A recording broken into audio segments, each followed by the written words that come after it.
And we're back with another edition of Losing Money with Cool Discussions. That's right, it's Saturday. Time to degen again. Last week, well, I guess I came a little bit close. Stupid ties. Yeah. Miami, why couldn't this be the CFL and they kick a rouge? A rouge? Yeah, it's 1 point. Where if you kick it through the end zone, you get 1 point. Through the end zone. That's a good old Canadian rule. Good old Canadian football, eh? Gotta love it. I didn't know that one. Yeah. Oh, okay. It's kind of a silly rule. There's been games where it's like you see near the end of the game, one team they'll kick it and they'll kick it into the end zone to miss a field goal or something, right? And the other team will kick it out because they're up by a point or something, and it's all fucked. So the one team will kick it back. It's like turns into rugby almost. Anyways, we're back. Last week we didn't win. Came close, but didn't win. Maybe this is our week. Hopefully, probably not. So I'm starting off with the Indianapolis Colts at the Cincinnati Bengals, and I'm picking the Cincinnati Bengals. Okay.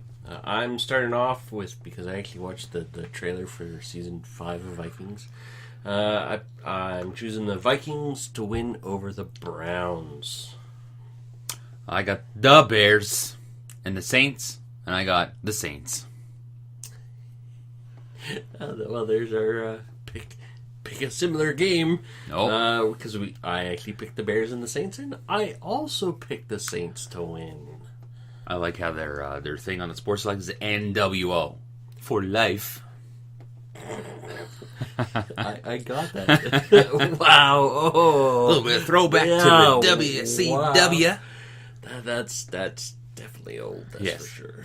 The 49ers and the Eagles. I'm picking the Red Hot Eagles. So the Eagles are going to lose this week because I picked them. Ooh, way to go! Way to kill a streak there, buddy.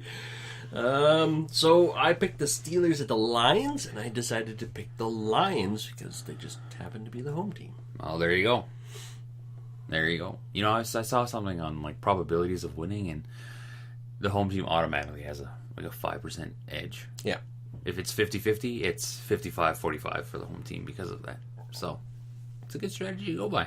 Well, that's why it's called home ice advantage, home field advantage. There's an advantage playing at home because most everybody's going to be cheering for you.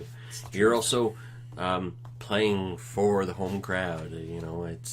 Whereas when you're not home, you have to travel there. Yeah.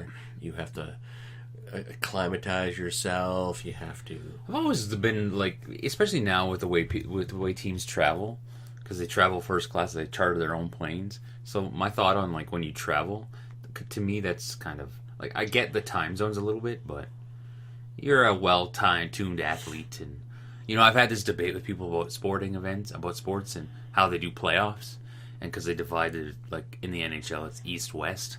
Mm-hmm. And I'm like, well, they should just go 1-16, right? And people are always like, well, travel. If you got LA versus New York, it's across the country. And it's like, well, you could schedule it where they play 2 games in LA, have a 2-day break to travel. That you're a well-conditioned athlete. You can travel across the country, play 2 games of hockey, and not have it affect you. If you can't, then you're. How did you make the damn NHL? Yeah, that's or NFL or whatever, So, No.